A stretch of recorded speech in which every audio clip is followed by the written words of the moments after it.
Good morning, everybody! What's going on? Happy Wednesday. Welcome to Homeboat Workshop. Welcome to Wednesday Live. I hope everyone's doing great. As we get settled in here, and get everything situated. How's everyone doing? Hope your Wednesday is going amazing. So far, so good around here, except it's a little chilly. Beanie, sweatshirt. I'm so tired of winter. Cheers. Hot coffee. It's quite nice this morning. We were in the low 40s. It is pretty chilly. I had to have the heat on here. And here we are at the beginning of June. It's hard to believe. It's just not right. That's what I say. It's not right. There's no reason we should be this cold. What's going on here? We need that to sit there. It's like everything is good there. So I got to make sure everything's up. When we got the chat, we got everything working that's supposed to be working.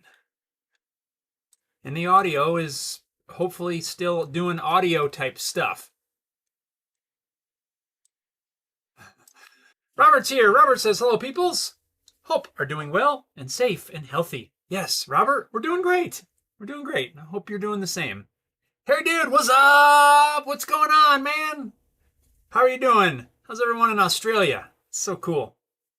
Donna's here. Donna says, hey, good morning. Coffee up. Good morning, Donna. Coffee cheers.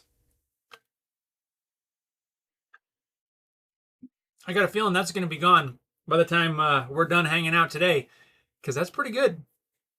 Time Surfing, what's up? Time Surfing says, good morning, left-handed synced audio. Yes. I was going to experiment with some more audio stuff. I brought this guy out to test. Yeah, but I didn't end up plugging it in.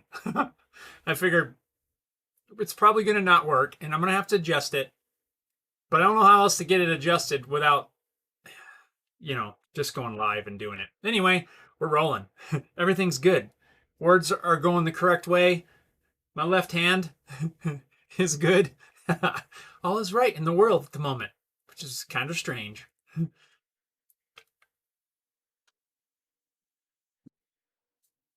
What's everybody up to today? How's everything going in your world? Like I said, here it's a little chilly and cold, rainy. I got to get some work done, get some editing done, get a few things wrapped up, but everything's going pretty good. Hope everyone else is doing great. Robert says we had a bunch of rain yesterday. Had some twisters in the area. No damage as far as I know. Did have some footage in Norman around the college. Wow. Unfortunately, it's that time of year. It's tornado season. Yeah, we haven't had anything like that around here. Just been raining. Some teensy tiny hail a little bit, but nothing bad. Josh is here. Josh says, hello, my friend. My English not so good. That is totally fine. Do not apologize. It's all good. Welcome.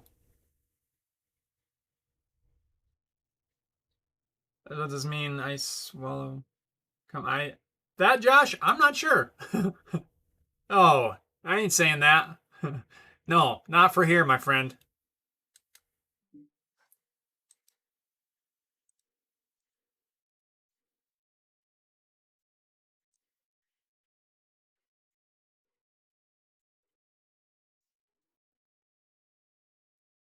Yeah, that's out of here.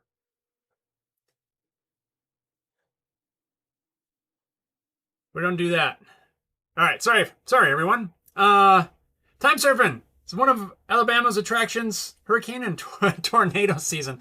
We have that. It's kind of like that here. Yeah.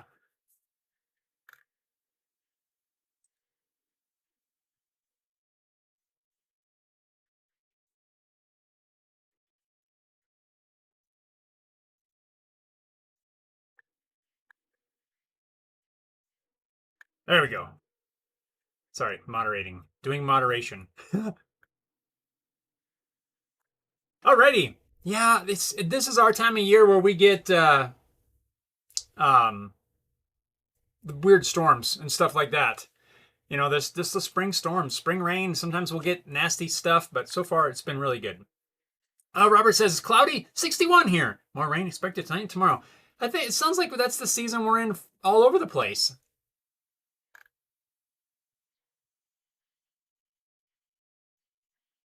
But anyway, we're busy. We're getting stuff done. I have started printing these guys for the plaques. That's gonna be coming up before too long.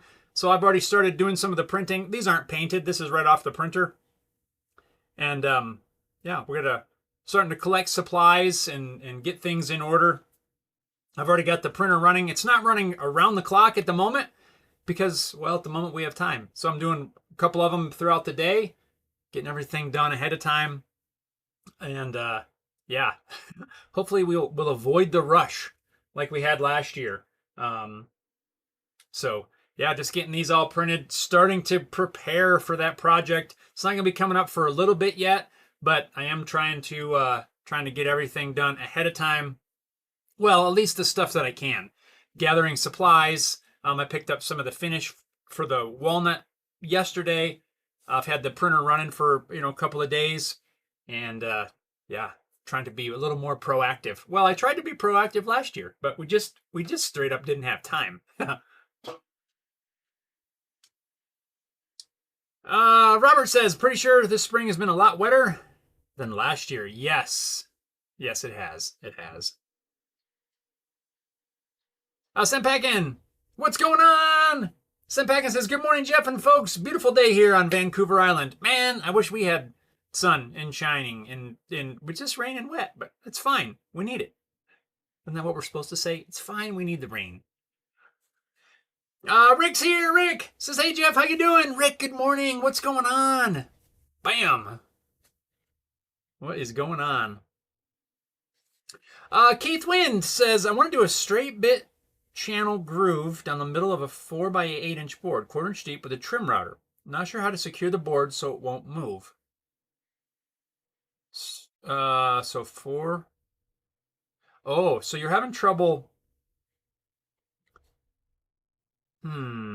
So it's a 4 inch wide, 8 inch long, and you're trying to put a groove down the center. 4 inches wide. Yeah, because if you clamp it down, it's not very wide. The clamps are in the way of your router. I think I see where you're going. So here's what I do. And we're just gonna let the camera do its thing here. Hopefully I don't have it in the way where it looks at the, yeah, there we go. So here's something I do, and then I'm gonna get to this in a minute. You might have to modify something, but here's an idea. I have some of these V-shaped deals. That's a technical term. V-shaped deals. And what I do, hey, look. What size is that piece? This might be really close to what you're after. This is 3.5 by 10. So close, I guess.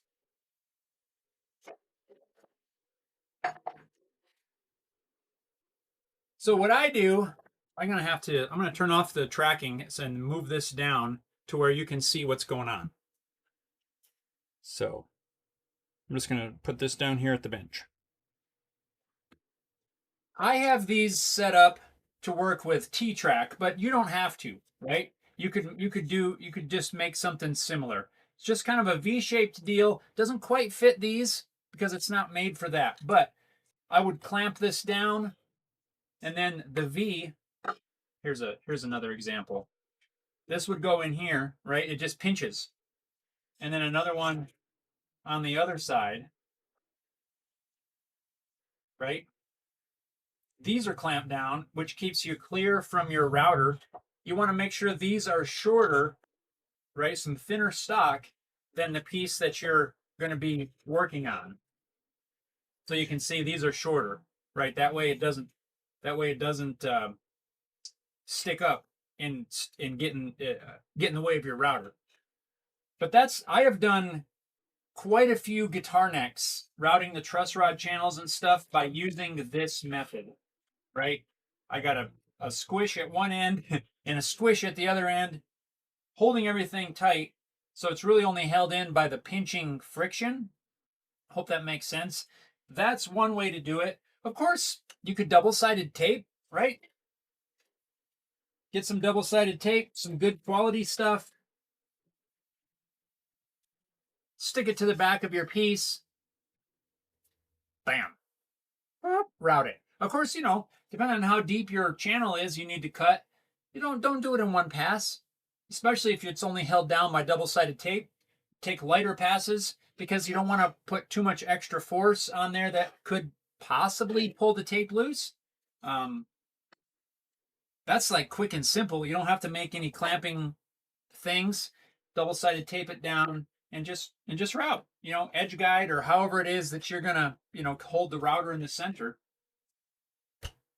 Something like that might work. Let me know if I'm way off track. Let me know on that.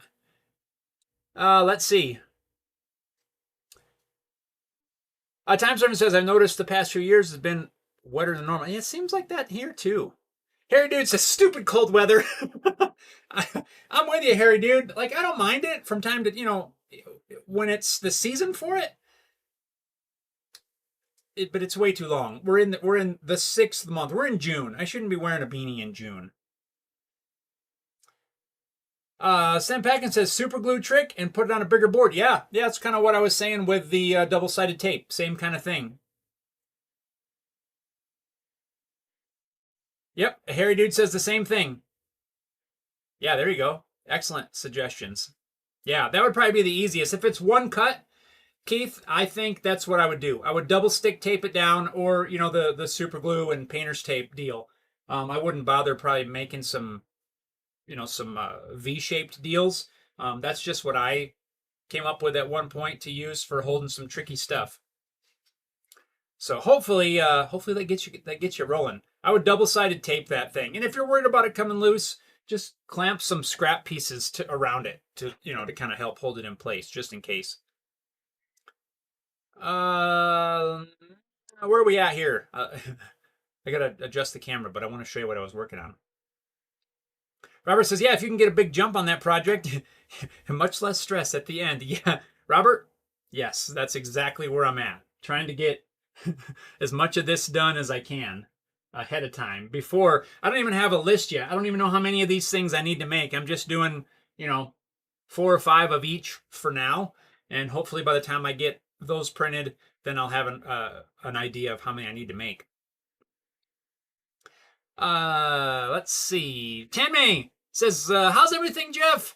Good, Tanmay. What's going on? Welcome. Robert says, would the super glue and tape hold the piece? Yeah, it probably would. It probably would. Tanmay says, good to see you. Whoa, good to see you too. Glad you can make it. Time Surfing, painter's tape and CA glue. Yeah, see, that's kind of a universal solution. And it works fine. If anybody is not familiar with what we're talking about, Keith, maybe if you're not, if you are, I'm going to show you anyway. So what you would do, I'm just going to do a small example, okay? You would put painter's tape on the back. You would cover it more than this, but you would put some painter's tape down. You would put a piece of painter's tape down on your table, and you want to burnish it down really good. Take something. Well, don't tear it up like I just did, but you would burnish it down. I've used a pencil eraser before, or just something like that, just that you can burnish it down there pretty good. Cover the surface. Put a little bit of spray some accelerator if you have it. A little bit of CA glue down on the other side. You stick it together, and what that does is it glues the painter's tape together, not your work piece, to the table. Same thing, it's basically making double-sided tape. You're gluing 2 pieces of painter's tape together back to back. Same thing as double-sided tape. I prefer double-sided tape. That's my preference. But this absolutely does work if you don't have any double-sided tape. So just in case someone wasn't familiar with the CA glue method. Everybody calls it a trick, and I have called it a trick before too, but it's not really a trick. It's just one way to do things. So there you go. Keith says, perfect. Thank you. Jimmer, what's going on? Jimmer says, nice. Harry Dude says, just because we're coming into winter doesn't mean I have to like it. Well, that's true. That's true. 312 Workshop. Good morning from Western North Carolina. Right on. How's everything in North Carolina? Hope everything's going well. It's been quite a while since I've been to North Carolina, and I don't think I've ever been to Western North Carolina. I've been to Eastern. Isn't that where Kitty Hawk and all that is? I believe so. I've been there. Let's see. Tanmay says, is it still hoodie season up there? Unfortunately, it is. Typically, it seems like when we hit June, that's when everything gets really warm. And we start that kicks off summer. This year, it's not kicking off summer. Like we're still in winter. It's like 44 degrees or 43 degrees, something like that right now. It's rainy, damp, wet, foggy, and cold. I mean, there's been days I've been out doing stuff and I've gotten some, a little bit of little sunburn. But overall, for the most part, beanie season. It's not even right. Sam's here. Sam, what's going on? Sam says, hello, Jeff and everyone. Right on, Sam. Sam Packins says, double-sided tape would be my first go-to, but not everyone has it. Same here, Rick. I'm the same way. Double-sided tape will always be my first choice. But yeah, you're right. Not everybody has it on hand, and sometimes you just need to get a project done. You don't have time to run out and buy some or, wait for some to be delivered. And 100% I would use the super glue and the painter's tape. It works fine. I always try to have good double-sided tape on hand, but yeah, sometimes you're running low and you just need to get the project done. Sam! Super chat! Sam says, towards coffee for the legend. Right on. Thank you so much, Sam. Oh, look, I can reply. I didn't know that.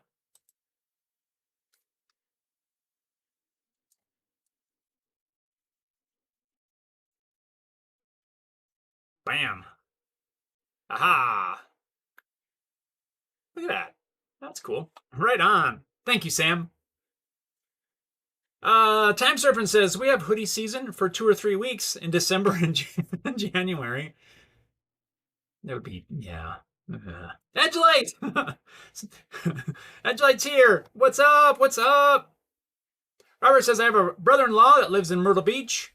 I've been there once. It was a long drive from central Oklahoma. I've been to Myrtle Beach a couple of times, I believe. Yep. Tanmay says, I'm curious, if you had to pick a restoration project, what would you love to work on the most? Oh, man, what a project. That's a hard project, or a hard question, because there's so many ways that could go. Right now, I almost think, in any restoration project, I'm almost thinking a car. Does that count? Can I pick a car? Restoring a car? That'd be, I think right now that would pique my interest the most. I keep thinking, I could restore an old guitar. That'd be kind of cool. I would choose a car. I believe I would right now. Where I'm at, where my mindset is at the moment, I think I would choose a car, a restoration project that way. Yeah, I think that would be my final answer. Hit the buzzer. Whether it's an old car or maybe not even so old car, but some sort of a car, truck, vehicle project. I think that would be my choice. Jimmer says, yep.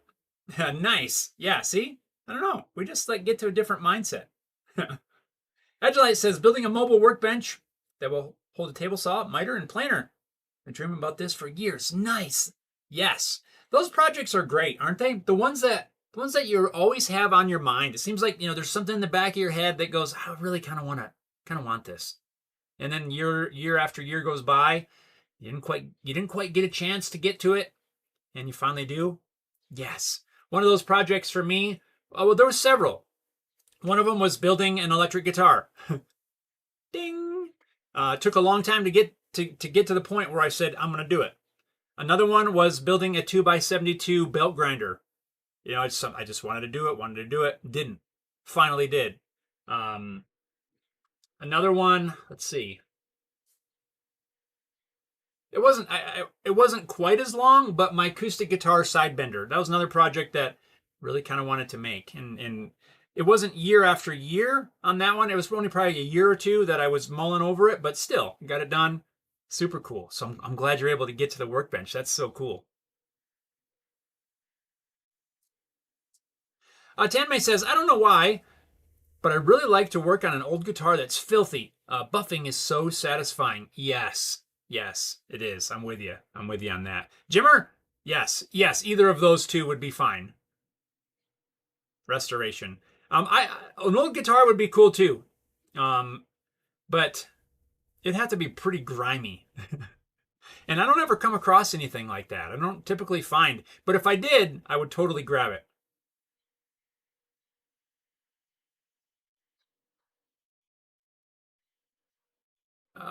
Let's see. Oh, Tanmay says, not that I have ever got an opportunity. Okay, I'm with you. Robert says, 64 Ford F100 step side restore for me. That would be a cool one. Yes, that's a good style. I like it. Sam says, I was reading online that YouTube light accounts will still see adverts and may see more soon due to policy change. Interesting. I've not heard that. Doesn't mean it's not true. I just haven't heard it.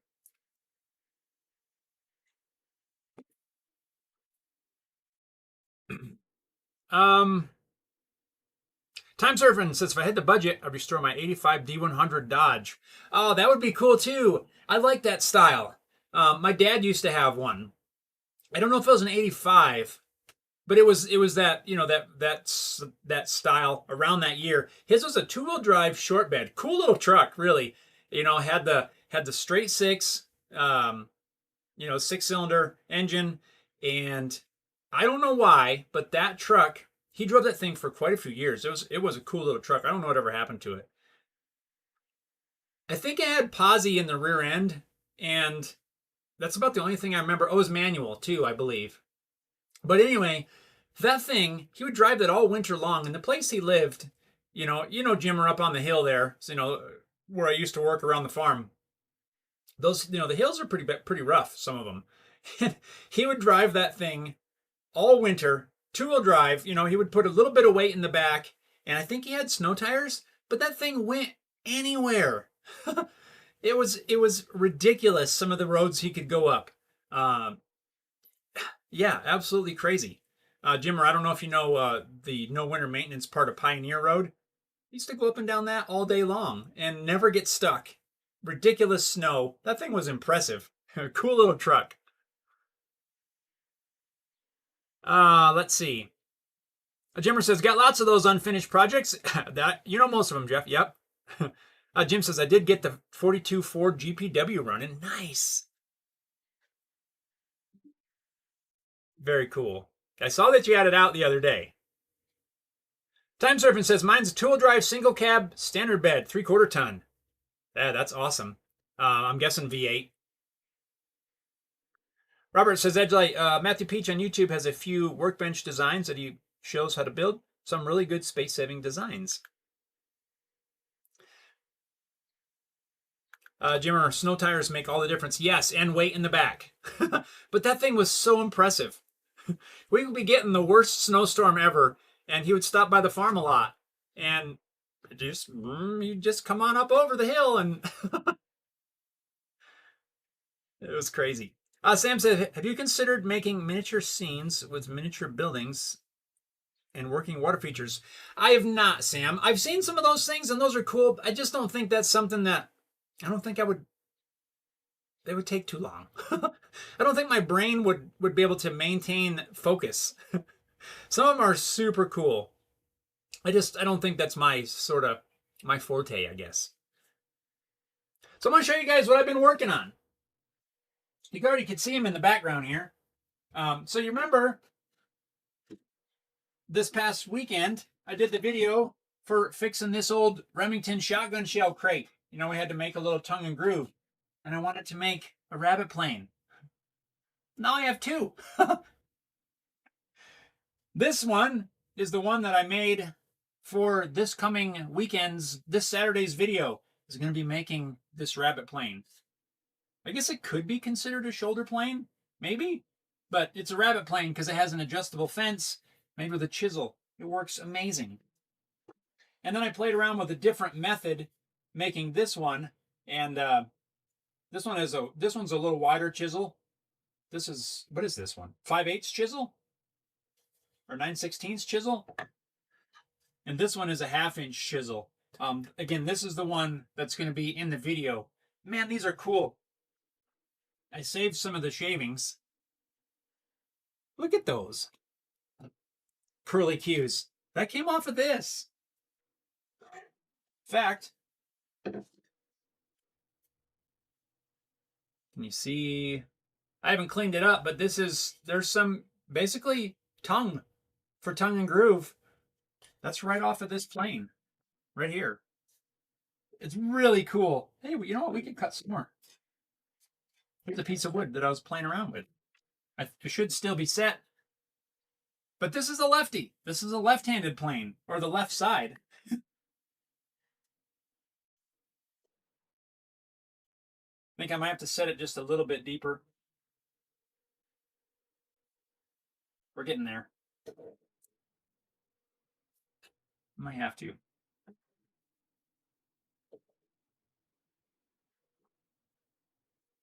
How cool is that?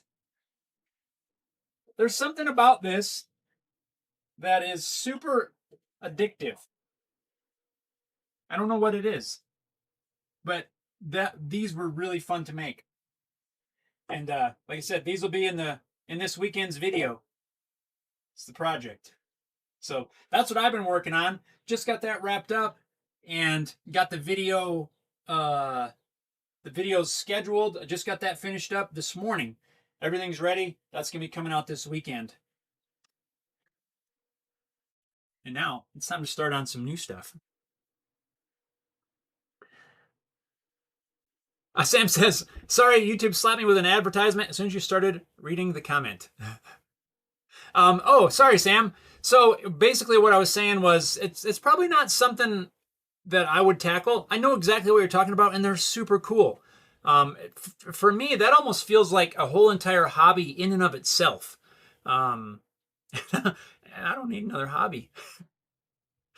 Yes, making the things would be super cool. Yeah, I just don't think that that's my forte, I think is what I said.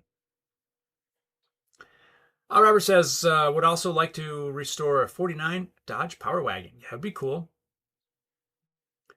Sam Packin says, not to change the subject, where do you get your guitar templates? Potvin, Solo. Rick, anytime I need a template for something, which I haven't, to be completely honest, I haven't bought one in a while. But anytime I need a template, the only place I'm going is Potvin, to be completely honest. I'm not buying a template from anybody else. Even if I don't see the template on Potvin, I would get a hold of Mike over there at Potvin Guitars. Hashtag not sponsored. And I would get a hold of him and I would come up with it. I would do a custom template. And I've done that a couple of times with a few different pieces. Mike is so cool to work with. It seems super easy going. Anytime I've ever contacted him, never had an issue. And I would 100%, hands down, go with Potvin Guitars. And I'm not kidding. That is the only place I would buy templates from. Couple reasons though. Actually, the main reason is, there's two. One I already mentioned, and that's because he's, like I said, he's so easygoing. Super easy to work with. He does great work.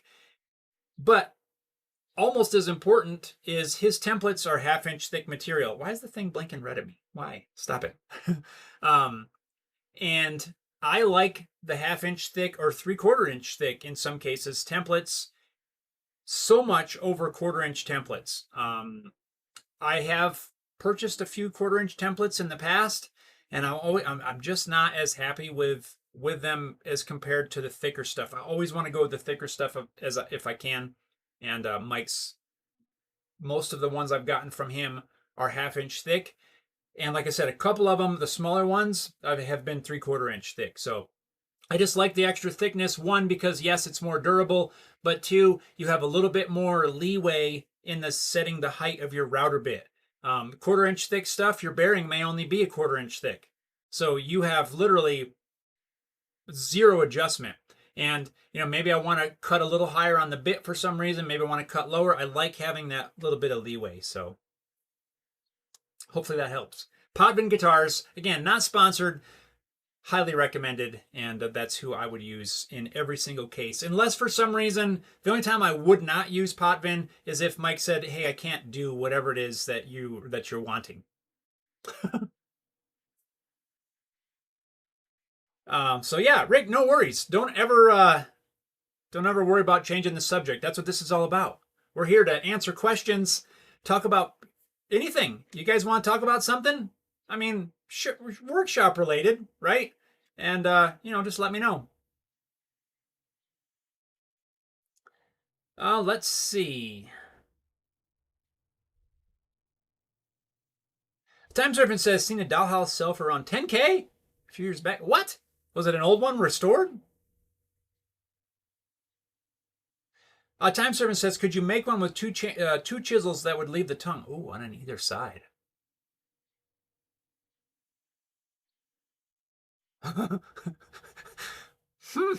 So one thing I thought about, and I might play around with this. Right, so this is a rabbit, right? It's going to cut a rabbit. So because you got the fence, you can adjust the fence. This is slotted. If you can see that, I can't see the camera. There it is. Slotted right here. You can adjust this in and out. So it's going to cut a rabbit on the edge of a board. I want to play around with maybe modifying a chisel to where it would cut the groove. You would basically have to grind the sides off of it, I think. And that's what I want to play around with. This is the cheapest chisel. I've used two of them.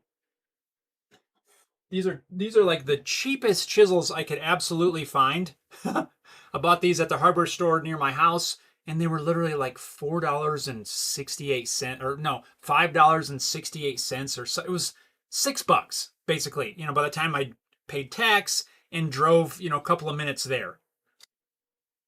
So I could go and buy one, modify, grind you'd have to grind it so you only had like a tooth sticking up. And I don't know how else you could do it, to be completely honest, to where it cuts the groove. But I like that idea of two chisels. You'd have one on either side.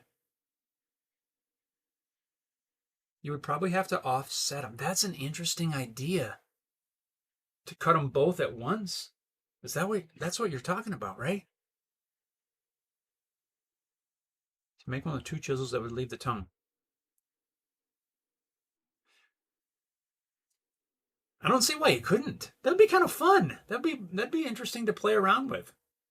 So you'd have one on either side kind of thing. Maybe the plane's wider.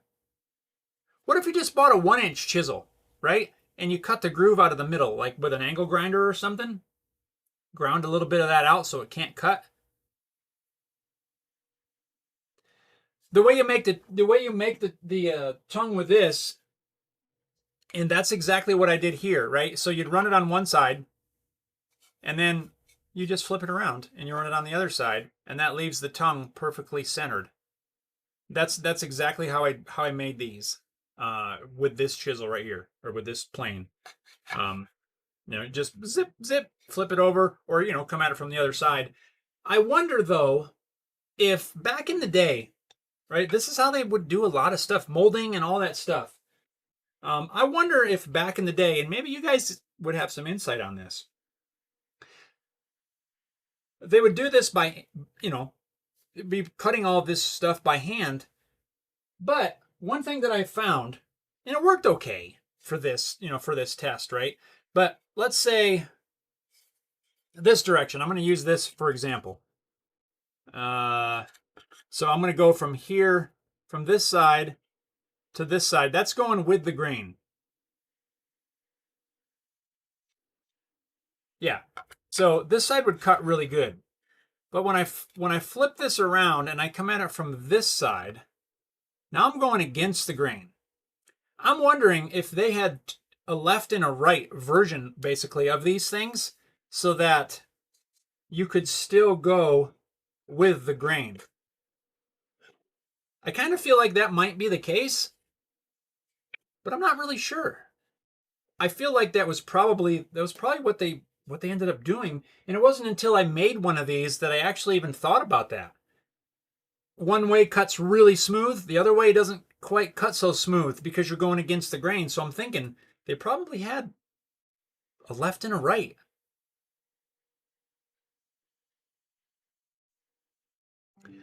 Sent back and says, "Cool plane. I'll be watching that this weekend, Saturday morning. It'll be going live." Rick says, "I finished the build I was working on. If you've seen it, I'd post a photo if I could. I haven't seen it yet, Rick. I'll check it out. I haven't been on the old book there for a while." Robert says, "Just got the notification for the live. Guess it's better late than never." Oh boy.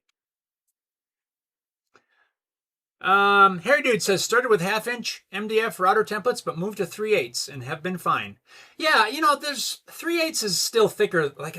For me, it's just that thin 1/4" stuff that I don't like. I don't know. It's just my preference. 3/8 would be totally fine. It's thick enough. Time Surfing says, "New build on the dollhouse." That's insane.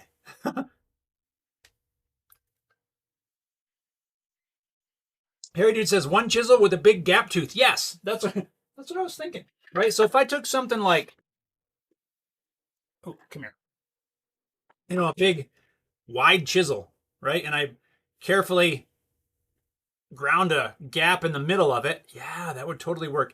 The only thing you'd have to do is be very careful that you sized it accordingly, I think.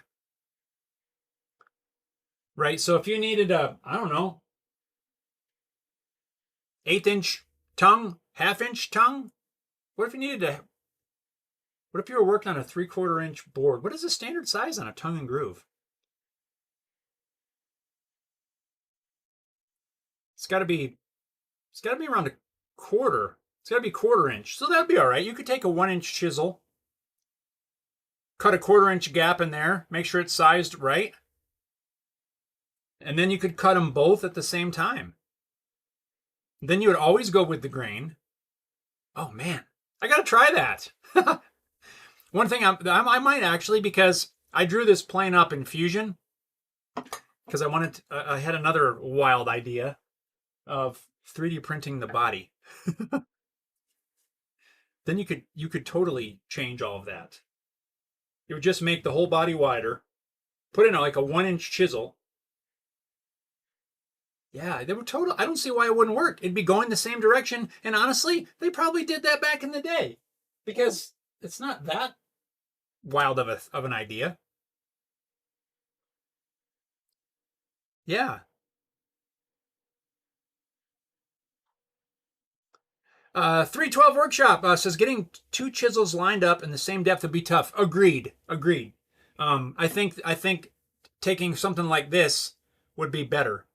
And just modifying it, hitting it with a grinder. You'd probably have to go in with a file, carefully get it, to the size you need. But yeah, I think that'd be a better option. Start with a wider one. Robert says you'd also need to remove the handle. Yes, that's why I was saying, initially I said maybe offset them, if you wanted to leave them intact. I wanted to leave these intact, really, because if they didn't work for some reason, or maybe down the road, maybe I need a 5/8 chisel for something. Well, I could always pop that out of here and and use that. This one was sort of a test because on this style here, this angle is cut out of a board. See the grains going across this way? This angle is cut, using a miter gauge on the table saw. But I wanted to experiment with the method that I used when I made these little finger planes. So when I made these started with scraps of wood, and I glued them with the flat side of the board. I glued them at that angle, so I didn't have to actually cut it at that angle. And that's why here you can see the grains going straight across. This is just a scrap of elm. But on this side, the grains going this direction, because I just took a board, and instead of cutting it at this angle, I just tipped it and glued it on at this angle, trying to save the cutting. And it works fine. Just me, I don't like the way the grain looks going that way. It works absolutely perfect. And it is a method of doing it to where you don't have to cut it at an angle. I was going to put that in the video. I did not, but mainly because I just don't like that. I think it looks better this way with the grain going straight across, but this method of just gluing it on at the correct angle is way easier. And if that doesn't make sense for some reason, let me show you. Let's say this is the plain body, because actually it's like the same size almost. This was a scrap of that piece. Let's say, right, so this is the other piece I'm going to glue on. Let's pretend it's wider. I would cut this at, in this case, a 40-degree angle, glue it on, and then I would have that angle. But there's already a flat surface right here. So what happens if I just glue this at a 40-degree angle? That's what I did. And then I trimmed off the rest, and that automatically gives the angle. But it also does put the grain lines running at a different direction. And visually, I just didn't like it. At least on this material. This elm has very pronounced grain. Maple, it may not be that big a deal. It may not show up as much, but there's two different ways to do it. This way, way easier, actually. So you'd glue one here. Obviously, it would be wider. And then you glue the other one up here. Piece of cake. Let's see. Rick says, I like the bigger chisel idea and cut out the middle. Yes, I think that would work better. I do. One adjustment, you wouldn't have to try to set them both exact. And yeah, you could customize it. You go and buy a whole bunch of these super cheap chisels and you could play around with it. I say super, though this is one of my, it's still a super cheap chisel, but it's not as cheap as these. But these still sharpen up really nice. I had 2 cuts on my hand from those. I don't even know how I did it. Well, one I did, I explained last week. But the other one, it just started bleeding. You ever do that? Oh, I got a cut. I don't know how that happened. Paul's here. Paul, what's going on? Paul says, sorry, just got here. Hello, everyone. Good morning, Paul. How are you? Paul says, the ones I make, similar to the one you're holding, are meant to pull, not push, like a regular plane does. Don't know if that matters to what you're wanting to figure out. To pull. Interesting. No, I was just, we were brainstorming because I was talking about how I made these. This week's video is going to be making this guy, because of the tongue and groove from fixing this old crate. And I really kind of went down a rabbit hole because this is super fun and very satisfying to make and actually use. So we're talking about how you could make the tongue and groove in one step, right? Because right now this is just a rabbit plane, so you got to go down one side, cut the rabbit, flip the piece, cut the other side.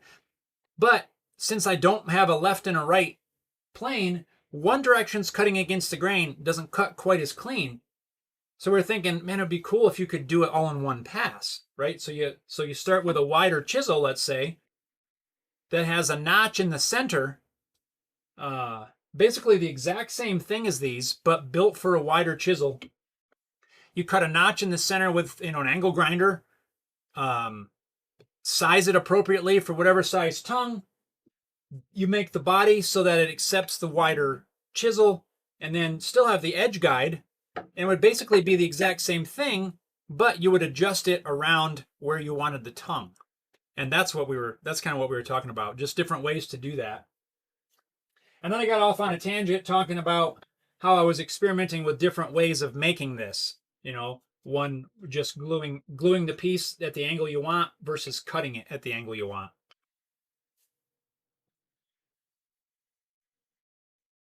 Time Servant says left and right joined together. Yeah. Bolts together. I think there's a lot of ways to play around with, but like I mentioned, I've got this drawn up in Fusion. So I think I might just try 3D printing one and see what happens. Try it out. 312 says, looking at my antique planes, I've got 2 that follow your 1-inch chisel with a square groove in the middle. See, thank you for confirming that. That's how they did it, right? Just a wider one.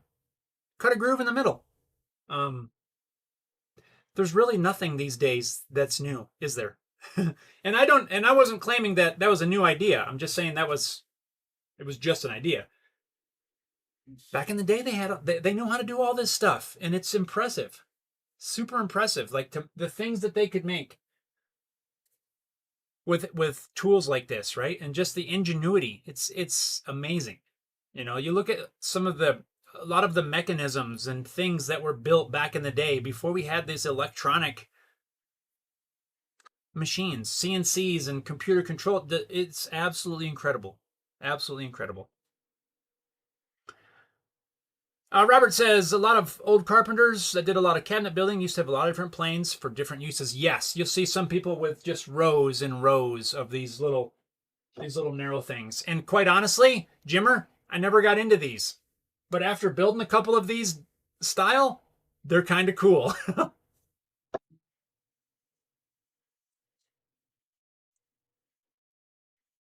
312 Workshop says grinder heat would mess with the hardness of the chisel. Yes, it would. And thanks for pointing that out, because yes, you'd have to be careful, right? You'd have to be very careful, I guess. I don't know what other word to say. To light cuts and cool it to keep it from overheating. And then of course you'd have to resharpen, I'm guessing, at the end. But yeah, you'd have to go slow and careful. Maybe I'll do a follow-up video just to play around. Try a 3D printed one. We'll modify a chisel. Maybe that would be kind of fun. Just to, for really no particular reason, but just to answer some curiosity. But yeah, you'd have to be very careful.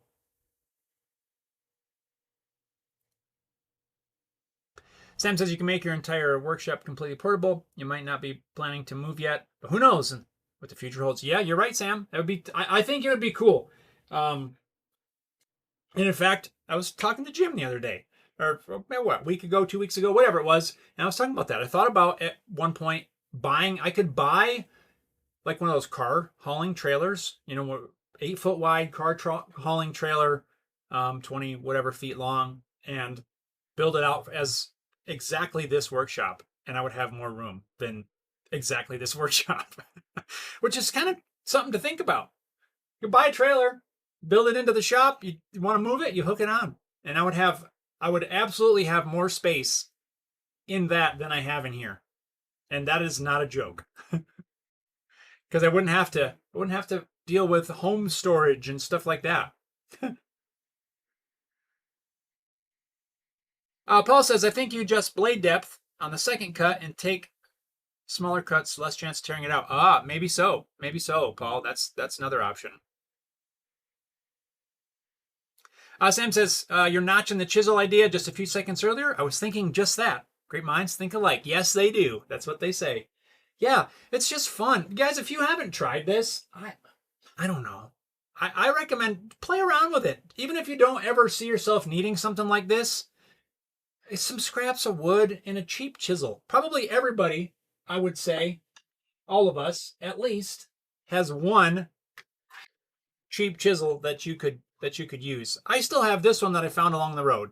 This is like I think this is a Harbor Freight, something or other. The blade's a little bit bent. That's why I didn't use this one. There's a little bend in it. It probably would have worked though. Take a few minutes. Play around with stuff like that. That's, I don't know. It's super satisfying to make a shaving out of something like this. Now I know why a lot of people get into this whole entire thing and have dozens and dozens of these things.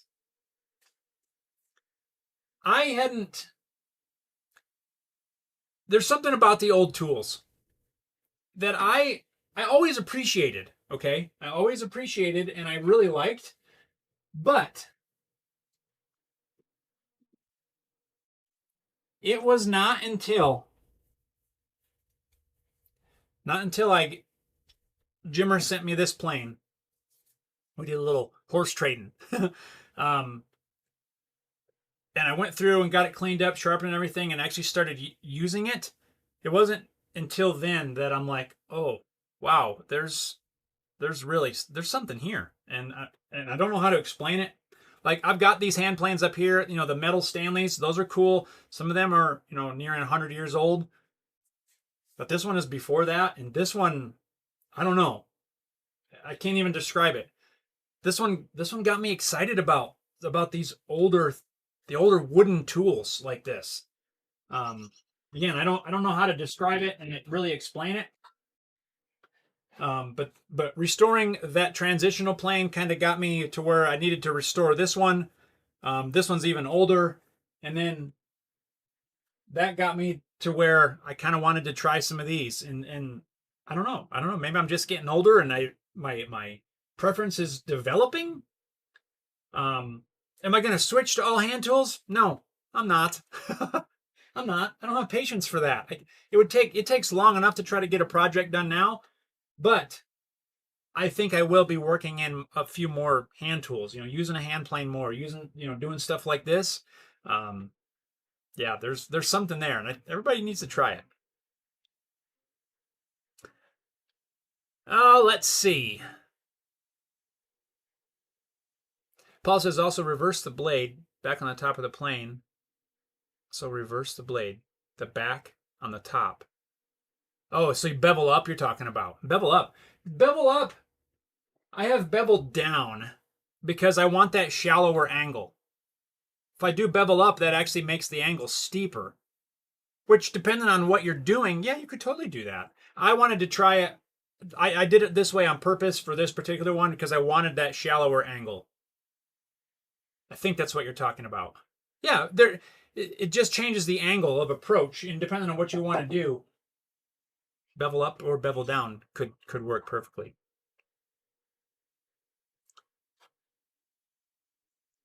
Rick says something I've been thinking about doing is one of those wood flags, Canadian, that appear to be waving. Oh yeah, the carved. Ooh, that would be cool.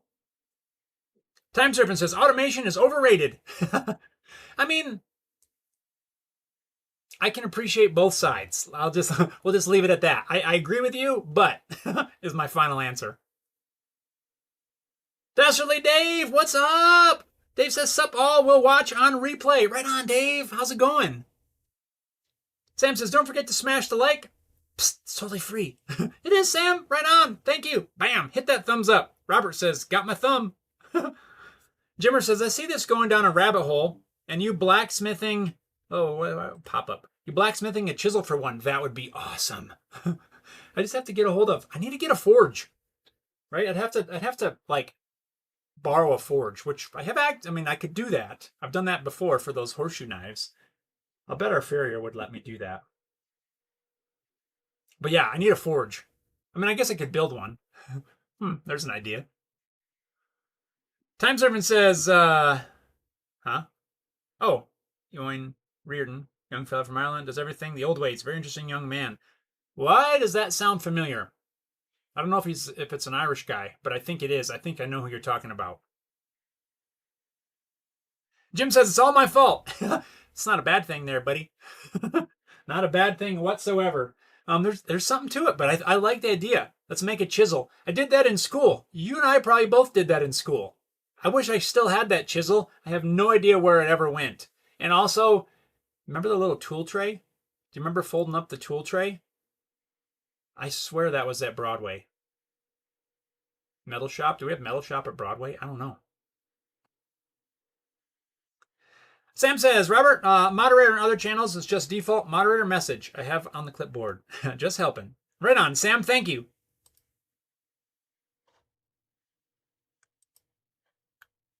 You want to do it here? Paul says, gotta go. Have a great week. Sent you pics of my latest rabbit plane. Oh, nice. I'll check them out. I think I heard the click. 312 says, I have slightly shorter version of that exact plane. Oh, which one? Which one? Of the Union? Of this one? Really? This one here? 312. I need more details. I'm going to hold it here on my shoulder. Of this exact plane, you have a shorter one? I have questions. Sam says, be safe, Paul. Time Servant says, means more to you when done by hand. Quality shows too. Yes. Yeah, there is there's something there when you do it by hand. Sam says, I have to order some more DeWalt workstation mounting brackets. I'm going to use the thicknesser on the workstation too. Nice. There you go. Sam says, Jeff, you could adopt old methods and ideas such as wood steaming and bending. Yeah, I wouldn't mind doing some bending. I don't have anywhere near the infrastructure set up to do that. I have to build a steam box and that sort of thing. But yeah, that'd be kind of cool. Jimmer says, we did make those in Broadway. Yeah, that's what I thought. The chisel and the metal tool tray. I remember the metal tool tray last being at my mom's. I haven't seen it in a long, long time. Robert says, not sure if you'd be interested in it or not, but Vevor has different propane forges. Yes, I've seen that. Harry Dude, didn't you get one of those forges? I think I remember you talking about that. Have you ever had a chance to use it? See how it worked out? We have a blacksmith shop nearby. They actually sell the exact same 2x72 sander belts that I buy from Combat Abrasives, not sponsored. And they sell knife making stock, handle material, all kinds of stuff. Of course, horseshoes and that sort of thing, farrier supply.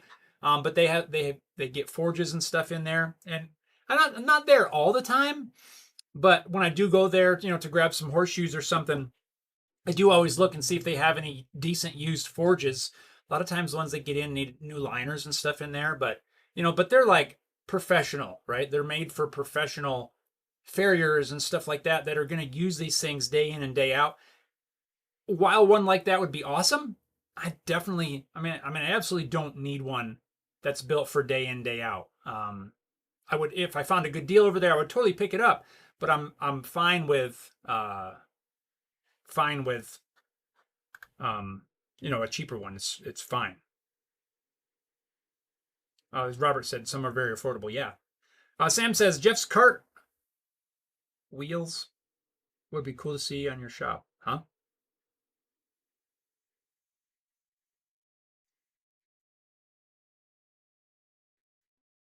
You lost me there, Sam. I don't quite understand. Edgelight says, you have a horse? No, it's not ours. It's my neighbor's. And my daughter rides. We get the horseshoes and stuff like that for it. 312 says that one, the first one.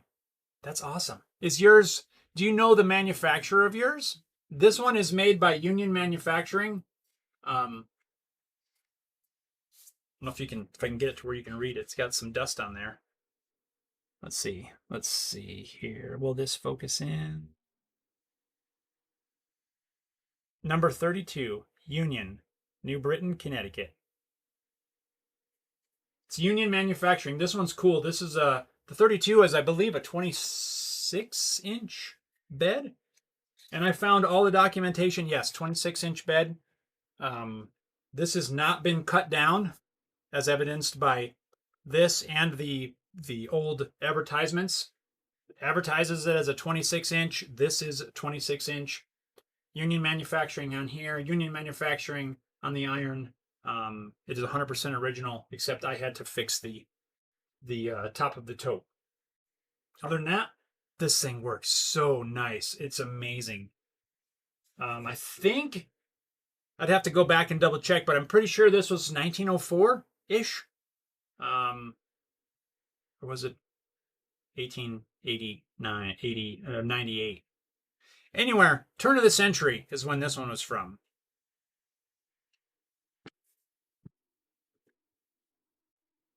Sam says, oh yeah, the cartwheel thing. Sam, you could make cartwheels and then change the wording from wood to wood. Oh, gotcha. Okay. Messing with me. Harry Dude says, I went halves with a mate in a dual burner Vevor. Worked well. I didn't get a huge chance to play with it. My mate has custody of it at the moment. Fair bit of setup required before first use. Gotcha. 312 says, mine's Ohio tool, 27, number 27, 15 inches long. If I remember correctly, don't quote me on this, but I'd have to go back and double check again. I think that these,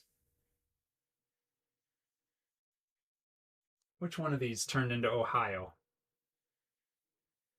I believe the Union, I believe the plain division of Union was bought out by Stanley. And I believe the rest of it, the rest of Union, I think, got picked up by Ohio Toolworks. And then I think they started making planes. I think that was how it went.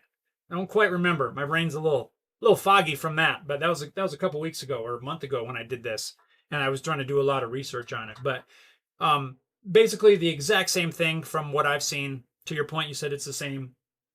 If it's Ohio, I believe Ohio used to be Union. Oh man, I don't even want to say that because I don't want to put out the wrong information, but I think it was something like that. The plain division sold to Stanley. The rest of Union ended up going to Ohio. I think that's how it worked. 312, that's number 27, 15 inches long. Yep, all original. That's so awesome. Hang on to that thing. Take good care of it. Robert says, I ate at a local barbecue place yesterday. Was trying to apply some sauce to my pork chops. Bottle had a stuck seed of some kind, and when it let loose, the sauce splattered. Oh man, I've had that happen before. I always have sriracha, a bottle of sriracha, right? And sometimes the end will get plugged up, and I'll unscrew the the little green cap, and I'll go to squirt it on there, nothing will come out, and then all of a sudden it'll squirt right on my shirt. That's happened more than once. 312 says, this one says Auburn, New York. 312? Auburn, New York. Right here. This is an Auburn. Auburn Toolworks. So, some interesting history if you're not aware. Auburn Toolworks was obviously located in Auburn, New York. In Auburn, New York, there is a prison that is still in operation in Auburn, New York. When I was looking this one up, I don't think I can get this to where you can see it. It's hard to read, but it is there. It is rumored that Auburn Toolworks would use prison labor to help run their, foundry type operations, which coincidentally, foundry operations are still being done in Auburn Penitentiary. But yeah, Auburn Toolworks, 1880, 98, 97, 99. I believe this one is, or was it 89? 1889. I got to go back and check again. I saved all of the documentation that I could find, but yes, Auburn Toolworks, right here, Auburn, New York. I doubt you can see this, but I will try. Let me get a light here. I don't know if you'll be able to read that or not. If I can hold the thing straight. It's hard to read, but yeah. So that's super cool. It sounds like you got some good ones. The Ohio Toolworks, Auburn, New York, super cool. So is that your Ohio one? Says Auburn, New York. Maybe that's what I'm thinking of. Maybe Auburn Toolworks turned into Ohio Toolworks. Maybe that's what I'm thinking of. I think so. Yeah, that's cool. Jimmer says Auburn is the oldest prison in New York. One of the oldest in the USA. Yeah. Yep. So yeah, Auburn, I think that's what it was. Auburn Toolworks turned into Ohio. Some of that history it's really cool, but it is confusing to try to untangle that web of information. Jimmer says, oh yeah, Auburn's the oldest prison. I just read that. Sam says, look up UK electrical plugs and sockets. UK sockets have individual switches for turning off individual outlets. Interesting. Plus each plug has a fuse in it. That's kind of cool. I kind of like that. Robert says, I told the waitress the tip needed a larger hole in the squeeze bottle. She took it and came back with the nozzle opened up a bit more to save the next user.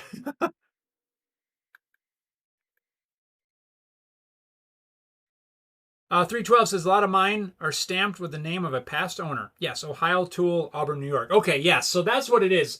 What I mentioned earlier about the Union was incorrect. Union did not become Ohio. Auburn, I believe, became Ohio. Something like that. But yeah, the stamped, I was playing around with some stuff. And I stamped the front of this. And I might stamp the other one. Because, yeah, I know a lot of people would stamp their initials in there. So I thought, well, let me try that. So I had to dig out the little stamps, which I probably need a different set. These ones, there's one of them missing, and I don't know which one. I'd have to go through one by one. These are just some cheap Harbor Freight ones. I probably need to pick up another set of these. Just some little stamps. They're probably made for, I don't know what they're made for. They're probably made for metal, and I'm using them on wood or something like that. But yeah, they work all right. Missing the lid, and I'm missing one of the things.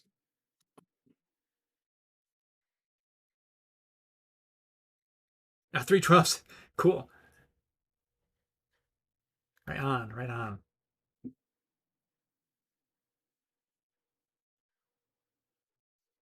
Yeah, so there's something. Actually, I need to follow me, camera, as I hang this back up. Yeah, these old planes are super cool. I've just got this one hanging right here. It won't fit up above with the rest of mine because it's too tall. So at some point, I think I'm going to need to figure out something different for this because this is starting to get a little crowded. I've got all my little finger planes here, and of course this old guy, and these guys will end up going up here. So I'm going to have to redo some stuff here at some point, but for now, I don't know. Anyway, yeah, that's what we're working on. Coming up this week, I think I'm going to do a couple of easier projects this week. I say easier, but just because it's not going to be that big a deal. I've recently found some of these cool old door latches, right? And there's not, I don't have both sides. This is all I have. So I was thinking about maybe this one especially, just because I like the twisted metal, and I believe that it was probably twisted by hand. Maybe it was handmade. I thought about when I picked these up, I'm like, hey, this kind of feels like a hoof pick. Oh, why is it down there? What are you looking at, camera? I thought about I'm gonna turn this into a custom hoof pick for my daughter to use. It's basically the same shape already. All I need to do is probably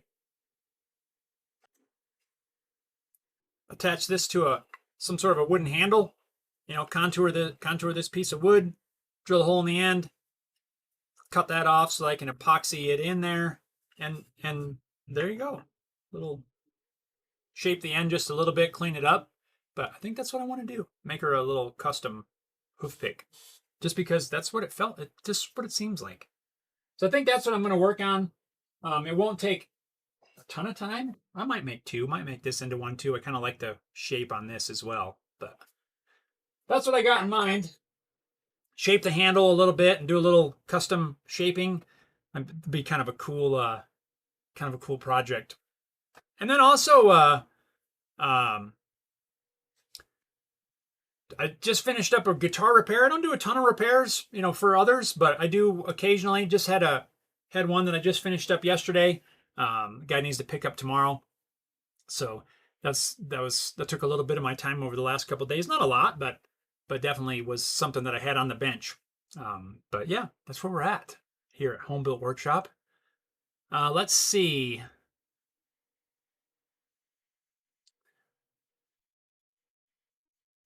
Sam says they are stamps for soft metals. Yes, they work good for wood too. Sam Packin says, been checking out Potvin and Solo. Solo uses 1/2 inch and cheaper for me being Canadian. Rick says, not sure what Potvin are made from, but had to be out due to the prices. Really? Potvin's in Canada as well, I believe. I've not priced him recently, but I'm almost 100% sure that he's in Canada, Rick. I'm 99.9% sure. Let's put it that way. I don't want to say 100%, but I'm pretty sure he is. Potvin uses 1/2-inch MDF for most of them as well. Yep. So if Solo uses 1/2-inch MDF, there you go. A time server says, leave room for the button. Yeah, yes, good call. That's supposed to, I think, be here today.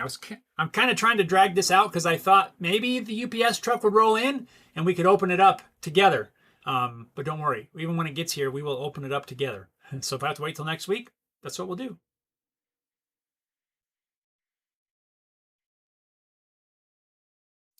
Jim says, looking at the text, the Union, you figured early 1900 and Auburn older than 1892. Yes, it was 1892 when they closed.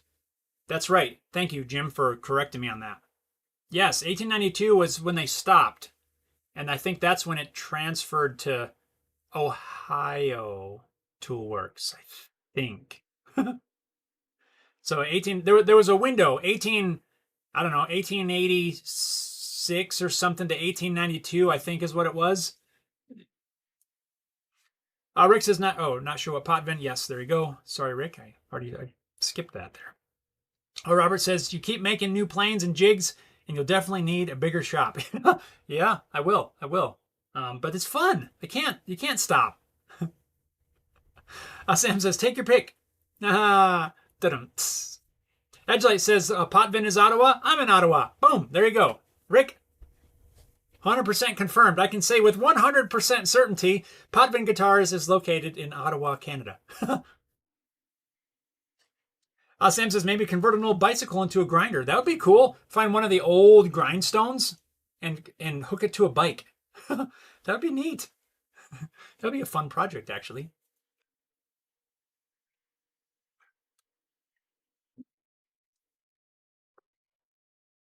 Robert says, I got some templates from Crimson. The only thing I plan on using them for is to make new templates from them because they're very thin.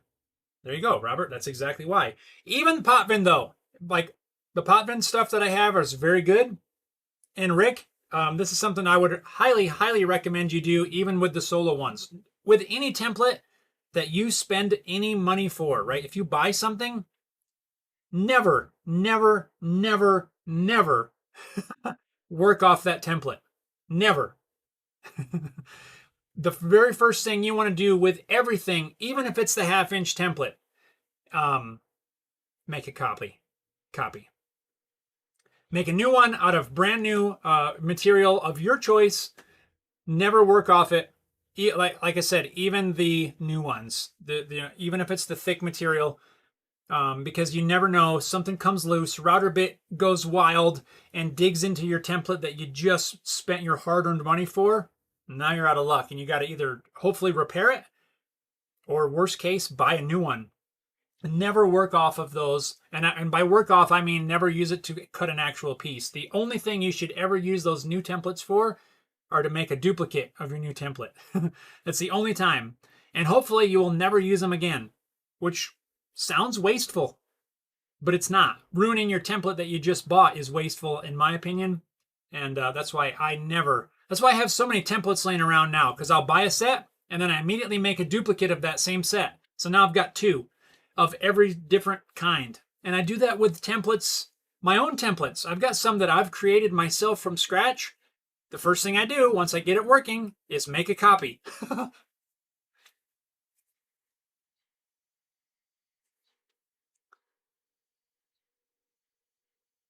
So yeah, Robert, absolutely.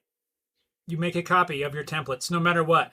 I think it's even more important than on the thin ones. You could get away with it on the thicker ones. I don't recommend it, even if it's a one-off, because you never know down the road, in the years to come, you might need it again. I never work off of the original template. 312 Workshops has got to run. This has been fun. Thank you for the info on the plane. Right on, 312. Thanks for stopping in. It's always fun hanging out. And we do this every week. If you get a chance, pop in next Wednesday, 9 a.m. Mountain Time. We're right here on the channel every week, hour or so of hanging out. And yeah, super cool. Enjoy those planes. They're super awesome. Edgelight says, I bought a Solo template. And it says, make a template of your template. Yes, 100%. I can't stress that enough. again, it may seem weird, right? You're going to spend good money on a set of templates, and then you got to go and spend time and more materials to make a copy. Trust me, it's highly worth it. And hopefully you will never need the original templates again. Because, but you might. The moment that you destroy one of your copies, you will be so thankful. So thankful that you made a copy and you didn't just destroy the ones you bought. Harry Dude says, made the mistake of working off a StuMac acrylic template. Yep, destroyed it on a job. Yeah, that is one that I have worked off of. Where is that? And I think it's got marks on it.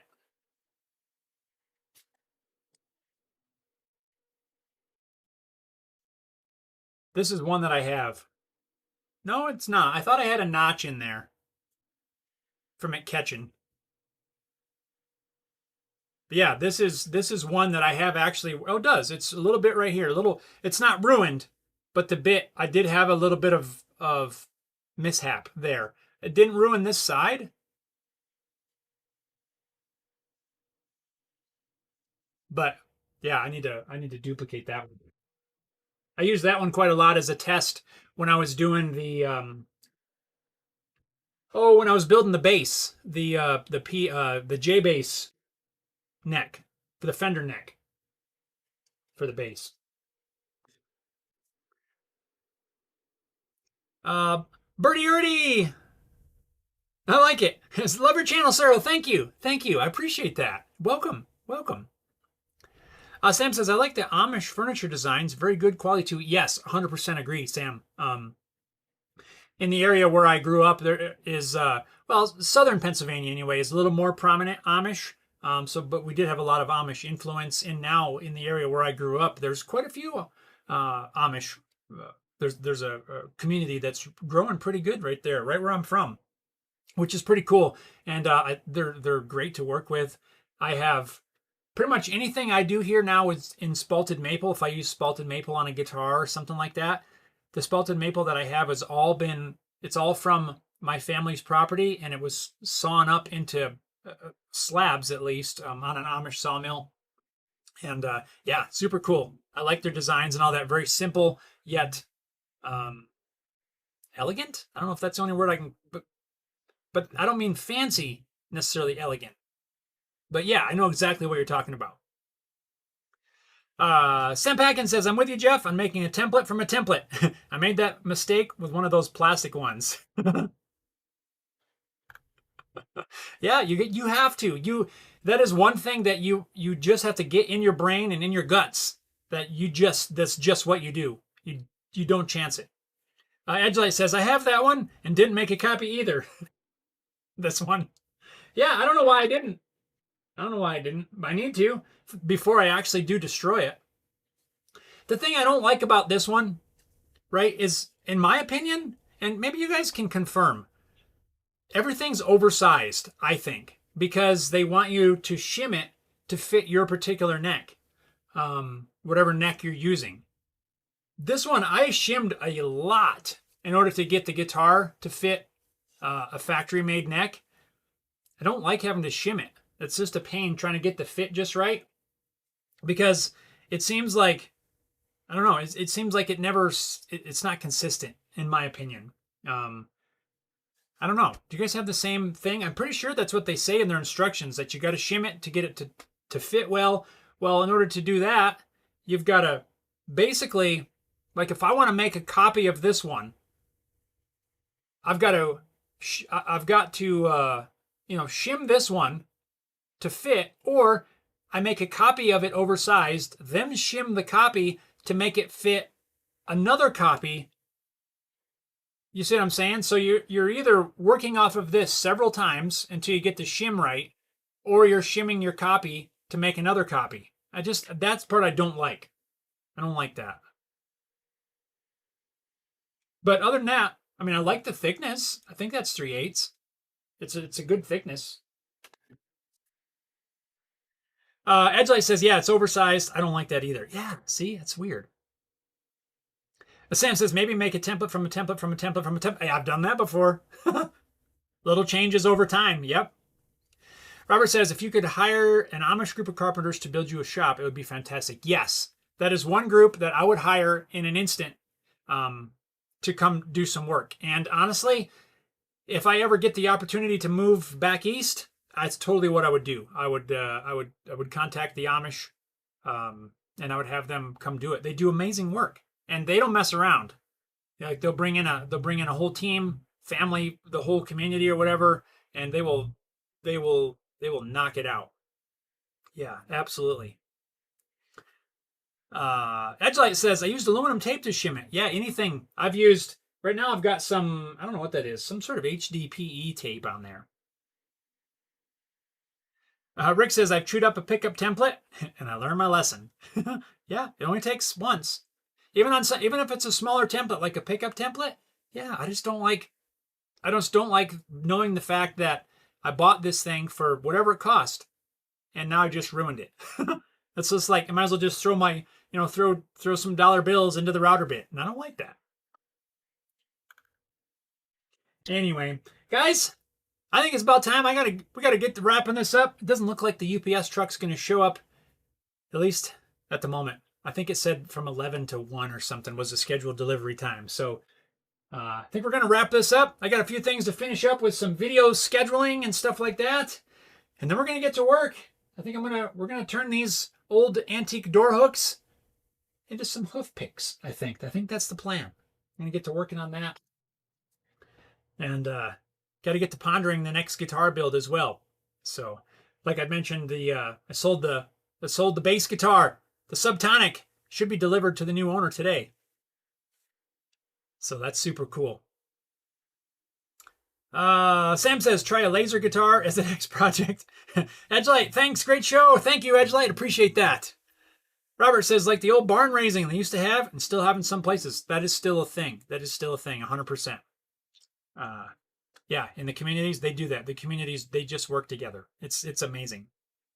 Sam says, thanks for the fantastic stream today. Be safe, everyone. Right on, you too, Sam. Thank you. Harry Dude, stay well, folks. Catch you all next week.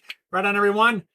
Hope you get some weather where you can get outside and work on some things or work in your shop, build some stuff, make some things, all the stuff. Hope you guys get to enjoy it. Everybody stay safe, stay well. Hit that thumbs up button on your way out. Stay tuned for the project video of this coming weekend, and we'll see you all next Wednesday, 9 a.m. Mountain Time here at Home Built Workshop. Thanks, everybody. Take care. I appreciate you. And we'll see you next time. Catch you later. Later, everybody. Thank you.